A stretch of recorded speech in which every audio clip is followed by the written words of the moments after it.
চাওক মই ক'বলৈ মন নাছিলে আজি গুৰুদেৱ কালীচৰণ ব্ৰহ্মৰ এটা পবিত্ৰ দিন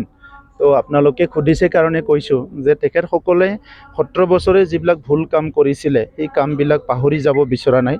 আৰু সেই কামবিলাক মনত ৰাখিয়ে জীয়াই থাকিব বিচাৰিছে গতিকে এই কামবিলাক তেখেতসকলে কৰিছিলে চ' সেইকাৰণে আজি তেখেতসকলে এইবিলাক জানে আমাৰ অসমত নতুন চৰকাৰ অহাৰ পিছত বিটিআৰত নতুন চৰকাৰ অহাৰ পিছত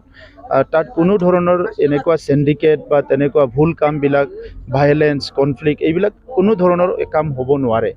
আজি তেখেতসকলে যিবিলাক আমাৰ তাত বদনাম জাপি দিব বিচাৰিছে সেইটো আমি কোনো কাৰণত একচেপ্ট কৰিব নোৱাৰোঁ আৰু আপোনালোকে নিজে যাই তাতে তদন্ত কৰক যে তাত সব মানে আগৰ নিচিনা নহয় আগতে ট্ৰাকবিলাক লাইন তাতে বন্ধ হৈ আছিলে এতিয়া সব ট্ৰাকবিলাক তাতে যাই আছে ক'ৰবাত কিবা হৈছে আমিও তাত চাইছোঁ হেল্প কৰিছোঁ চ' আজিৰ সময়ত সিন্ডিকেটটো বাদ দিয়ক কোনো এটা অপসংস্কৃতি মানে তেনেকুৱা কুকৰ্ম আমি এই অঞ্চলত হ'বলৈ দিয়া নাই আৰু সেই বস্তুবিলাক আজি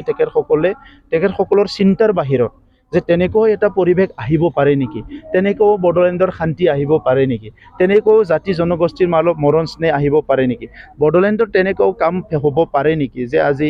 এটা সময়ত তেনেকুৱা সিন্ডিকেট বিভিন্নবিলাক চলি আছিলে আজি সেইটো দূৰ কৰিও যে এটা চৰকাৰ চলি আছে ৰাজনীতি চলি আছে এইবিলাক তেখেতসকলৰ চিন্তাৰ বাহিৰত তো সেইকাৰণে আগৰ পুৰণা কেছেটবিলাক বজাই আছে এইটো মেইন কথাটো হ'ল কি আগৰ যিবিলাক কাম তেখেতসকলে কৰিছিলে সেইটো ৰিমাইণ্ড কৰি পেলাই মনত ৰাখি পেলাই জীয়াই থকাৰ কাৰণে এইবিলাক কথা কৈ আছে বাকী একো নহয়